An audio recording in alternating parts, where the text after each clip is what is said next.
Oh, Akbar.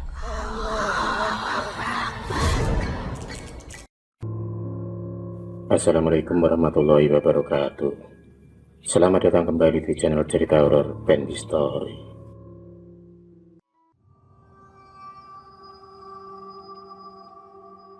Kisah ini terjadi pada tahun 90-an.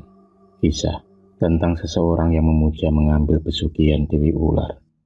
Sebut saja namaku Yogi. Dahulu kakekku pernah bercerita tentang salah satu warga di desanya yang menjadi pemuja pesugihan Dewi Ular. Kakekku mengatakan kalau orang tersebut adalah orang yang paling kaya raya di desanya. Sebut saja namanya Pak Parman. Dahulunya Pak Parman adalah seorang warga biasa yang serba kekurangan dalam kehidupannya. Pekerjaannya yang hanya sebagai buruh serabutan membuat penghasilannya minim dan serba kekurangan. Saat itu Pak Parman baru memiliki satu orang anak yang berumur sekitar 12 tahun.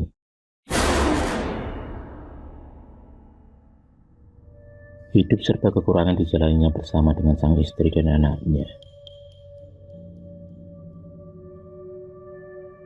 Istri Pak Parman yang bernama Bu Ratmi adalah seorang buruh cuci di rumah para tetangga yang membutuhkan jasanya.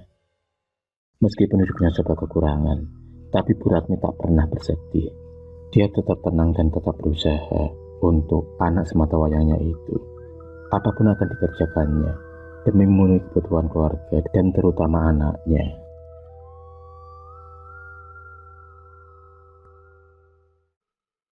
Sudah lebih dari 5 bulan belakangan ini, Pak Parman mengalami pengangguran karena gak ada kerjaan. Saat itu umur Pak Parman sekitar 45 tahunan. Keadaan itulah yang semakin membuat Pak Parman kebingungan dan frustasi. Selama itu pula Pak Parman hidup dari penghasilan sang istri dan dari hasil meminjam kepada seorang rentenir yang terkenal di desanya.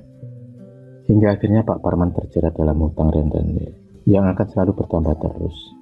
Tapi harus bagaimana lagi? Hanya itu jalan satu-satunya agar bisa bertahan untuk hidup. Beban hidup semakin hari semakin berat dirasakan oleh Pak Parman sekeluarga. Bu Ratmi termasuk istri yang sabar karena dia tidak pernah mengeluh pada suaminya. Dia hanya bisa menerima, menjalani apa yang terjadi. Karena semakin hari hutang Pak Parman semakin bertambah kepada sang rentenir, akhirnya ia pun harus merelakan surat tanah miliknya untuk sebagai jaminan. Pak Parman hanya bisa menangisi nasibnya, nasib yang malang yang menimpa keluarganya. Surat tanah rumah miliknya satu-satunya itu harus tergadaikan demi bertahan untuk hidup.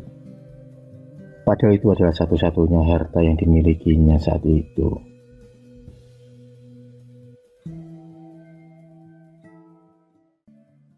Suatu hari Pak Parman bertemu dengan Santoso, teman semasa kecilnya, di sebuah warung kecil. Saat itu Pak Parman lagi pesan kopi untuk menghilangkan rasa stresnya. Di saat itulah ada sebuah mobil sedan berhenti di depan warung tersebut. Mobil sedan yang mewah dan baru. Beberapa saat kemudian tampak turunlah dari mobil tersebut seorang laki-laki ganteng dan tampan. Dari kejauhan, samar-samar Pak Parman seperti mengenal laki-laki tersebut. Diingat-ingatlah siapa laki-laki itu.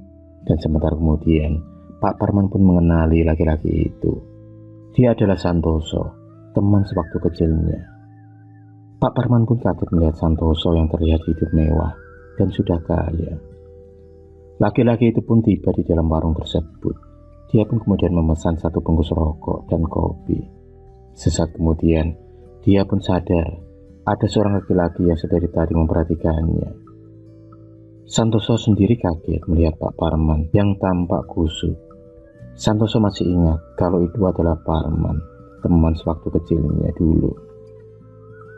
Santoso pun segera menyapa Pak Parman, teman kecilnya itu.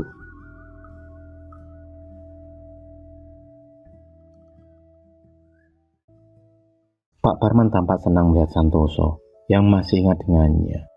Akhirnya mereka berdua pun berbincang-bincang sambil menikmati kopi hitam. Banyak cerita yang mereka ceritakan, sebab ternyata mereka sudah tidak pernah bertemu semenjak Santoso pergi merantau Mungkin sekitar 15 tahun lebih. Mereka berdua asik berbincang-bincang, hingga akhirnya Santoso menanyakan tentang kehidupan Pak Parman. Kerja apa sekarang? Sudah punya anak berapa? Dengan sedih, Pak Parman pun akhirnya menceritakan kehidupannya yang serba kekurangan dan banyak hutang. Hingga kini hutangnya semakin bertambah banyak. Santoso yang mendengar kisah cerita hidup Pak Parman merasa kasihan kepadanya. Ia tak tega melihat teman kecilnya itu bersedih. Santoso kemudian membuka tasnya dan mengambil sekepok uang. Santoso kemudian memberikan uang tersebut kepada Pak Parman untuk membayar hutang-hutangnya. Pak Parman yang tak menyangka akan diberi uang oleh Santoso sangat senang dan bergembira. Dia sangat berterima kasih kepada Santoso. Sebentar lagi hutang-hutangnya akan lunas dengan uang pemberian dari Santoso.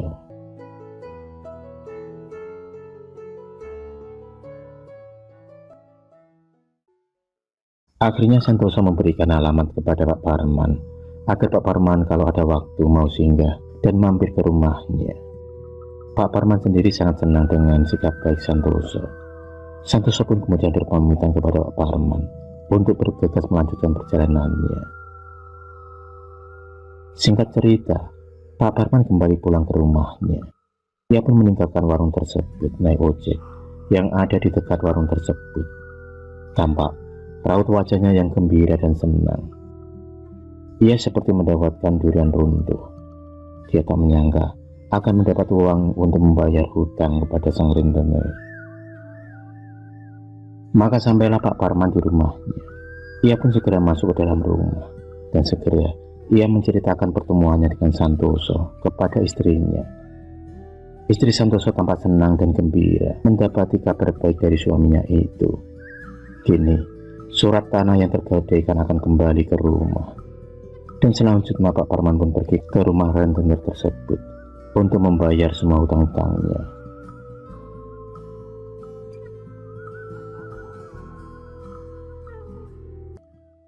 Suatu hari Pak Parman memantapkan untuk pergi berkunjung ke rumah Santoso, teman kecilnya dulu. Akhirnya dia pun naik ojek. Ia segera muncul pergi mencari alamat rumah Santoso yang berada di luar kota.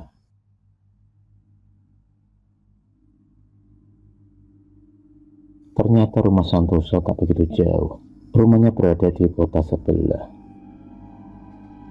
Dengan beberapa kali bertanya pada orang yang dijumpainya, maka sampailah Pak Parman di rumah Santoso. Tampak rumah yang sangat megah dan begitu besar.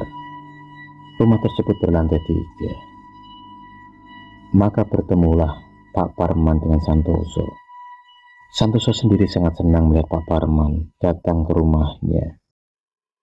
Santoso kemudian mengajak masuk Pak Parman dan mereka pun berbincang-bincang di ruang tamu. Terlihat rumah Santoso yang begitu besar dan mewah, penuh barang-barang berharga. Di sela perbincangan mereka berdua, Pak Parman memberanikan diri bertanya kepada Santoso, bagaimana ceritanya dia bisa menjadi orang kaya. Santoso dengan santainya menjawab dan menceritakan kisah perjalanannya menjadi orang kaya kepada Pak Parman. Dia pun menceritakan kepada sahabatnya tersebut dari mana kekayaan yang ia dapatkan. Ternyata kekayaan yang dia dapatkan adalah dari pesugihan Dewi Ular. Pesugihan yang pelakunya tersebut menjadi pengikut dan memuja Dewi Ular, sosok siluman ular gaib.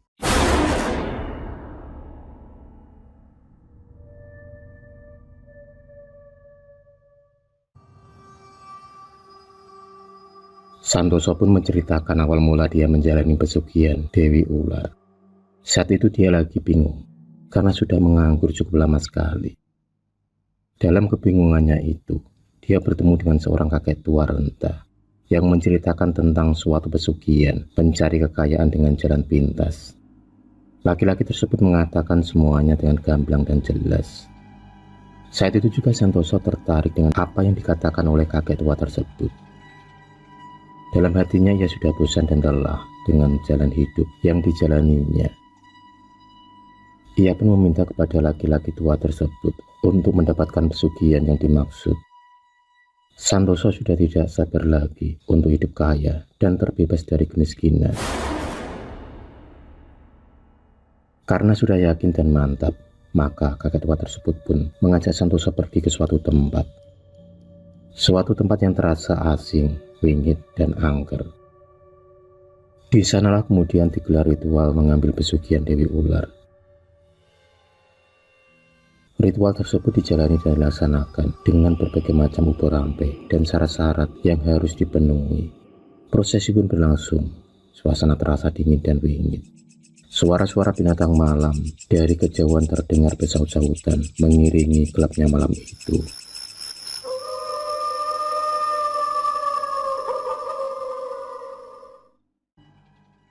Setelah ritual selesai, kakek tua tersebut pun mengatakan kepada Santoso akan syarat-syarat yang harus dijalaninya dan dipenuhinya agar mendapatkan pesugihan tersebut.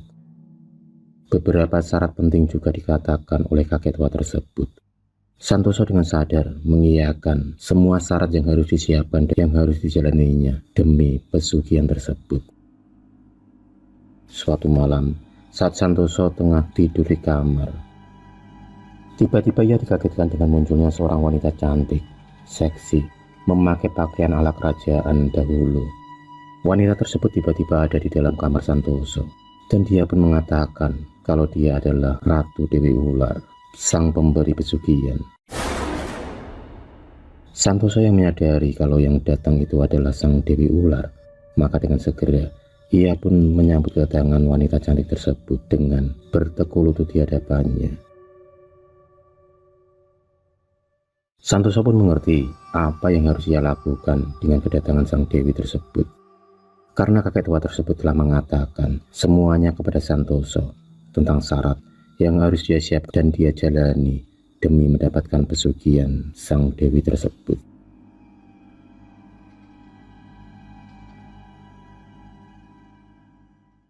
Malam itu Santoso akan memenuhi syarat yang pertama sebagai pengabdi pesugihan Dewi Ular. Dia harus melayani sang Dewi seperti layaknya suami istri.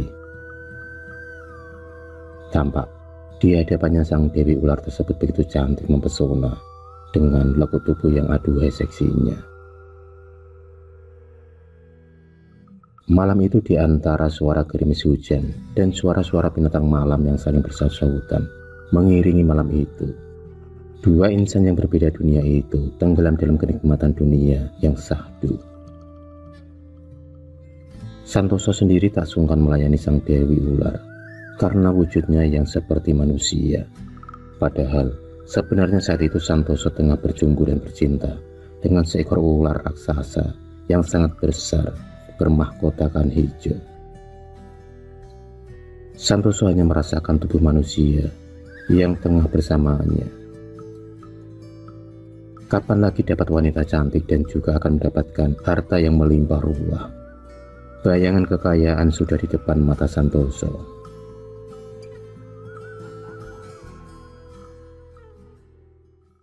Entah sudah berapa lama Santoso dan sang Dewi Ular bersama hingga menjelang fajar. Santoso pun tertidur pulas dan tak menyadari kalau sang Dewi telah pergi meninggalkan kamarnya. Tampak dia begitu lelah hingga Santoso pun ketiduran pulas dan peluh di sekujur tubuhnya. Sekitar pukul 6 pagi, Santoso pun terbangun dari tidurnya. Matanya masih terasa sebam, berat untuk dibuka. Tubuhnya terasa pegal-pegal yang dirasakan oleh Santoso. Namun, saat kedua matanya terbuka dan sama-sama terlihat emas dan uang berserakan di atas kasurnya, betapa kagetnya Santoso saat itu. Santoso tak menyangka di atas ranjangnya tampak perhiasan dan uang yang bertumpuk melimpah ruah. Hati Santoso pun sangat senang dan gembira. Pagi itu benar-benar pagi yang sangat menggembirakannya. Memang benar kata kakek tua tersebut. Setelah dia melayani sang Dewi Ular, maka uang dan emas yang banyak akan muncul dengan sendirinya.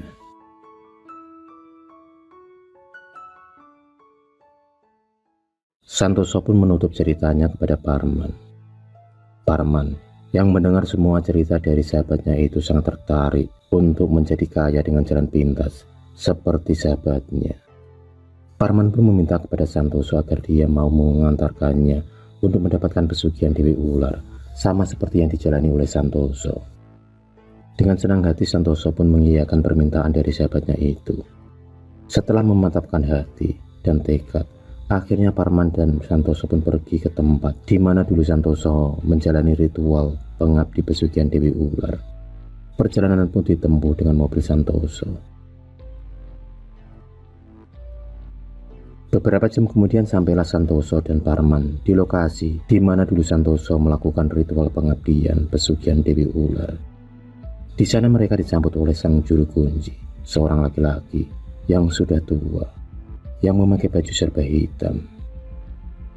Laki-laki tua tersebut sudah hafal dengan orang-orang yang datang ke tempat tersebut. Maka dimulailah ritual untuk mendapatkan pesugihan Dewi Ular. Tampak sang juru kunci membaca mantra, memanggil sang Dewi Ular. Asap kemenyan dan bau dupa yang berterbangan terasa membuat suasana serasa mistis dan beraroma dunia lain. Sang juru kunci masih komat kamit membaca mantra untuk memanggil sang Dewi Ular untuk datang ke tempat tersebut. Beberapa saat kemudian, hembusan angin pun mulai datang, dari mulai pelan hingga angin pun mulai kencang.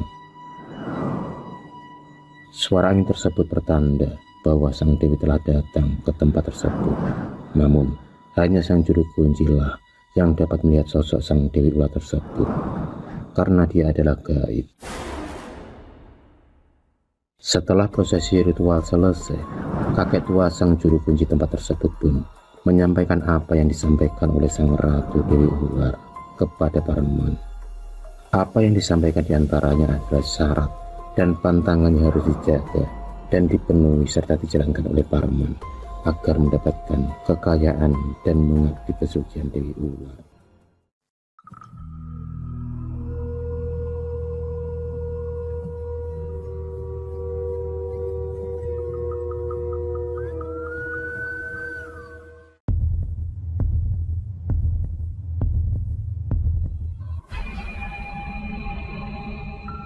Terima kasih sudah menonton video cerita bergambar ini.